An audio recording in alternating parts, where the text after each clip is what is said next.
Classroom হয়নি তো সেটার দায়িত্ব তো আমার না, টাকা তো আমি স্যাংশন করিয়ে দিয়েছি। এটা ডিএমের দায়িত্ব, মাস্টারমশার দায়িত্ব।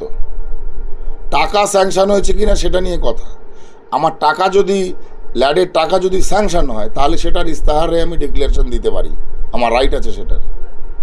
মাস্টারমশাই এখন যদি কাজ না করে থমকে দাঁড়িয়ে থাকে, কোনো আমাকে যদি ক্যান্সেলেশন লেটার না দেয়, তাহলে মাস্টারমশার দোষ। এটা টিএমসির প্রভাবিত হয়ে উনি এই কাজ করছেন, যেটা আমি দেখালাম আজকে। গোবরডাঙ্গার মাস্টারমশাই আমার কাছে নিজে প্রপোজাল দিয়েছে যে ওখানে স্মার্ট রুম করতে হবে, সোলার লাইট করতে হবে, সাইলেন্ট জেনারেটর করতে হবে।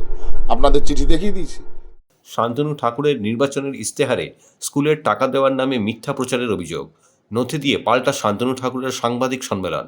গোবরডাঙ্গা খাটুয়া হাই স্কুলে স্মার্ট ক্লাসরুম তৈরির জন্য ও গাইঘাটার পাঁচপথা হাই স্কুলে স্মার্ট ক্লাসের জন্য টাকা দেওয়া হয়েছে বলে শান্তনু ঠাকুর তার নির্বাচনী ইস্তেহারে প্রকাশ করেছেন।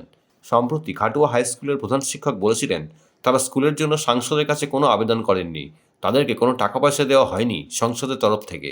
পাশাপাশি গাইঘাটা হাই স্কুলের প্রধান শিক্ষক একই দাবি করেন। তারই পরিপ্রেক্ষিতে স্কুলের আবেদনপত্র নিয়ে শনিবার সকালে ঠাকুরনগরের বাড়িতে একটি সাংবাদিক সম্মেলন করেন শান্তনু ঠাকুর। গত 15/9/2023 ওই স্কুলের হেডমাস্টার আমার কাছে চিঠি করেছিলেন।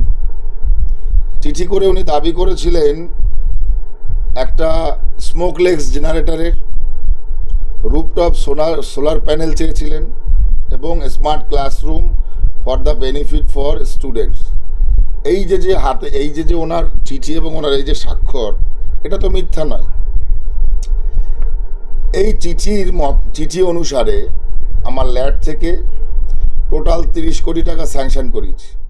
আপনারা বিচার করুন এই হেডমাস্টার কাদের প্রেসারে আজকে এই কথাগুলো বলতে বাধ্য হয়েছে যে উনি নাকি আমাদের কাছে কোনো কিছুই চাননি, উনি কোনো কিছুই করেননি। বিশ্বজিৎ দাসের পায়ের তলায় কোনো মাটি নেই, বেজ নেই।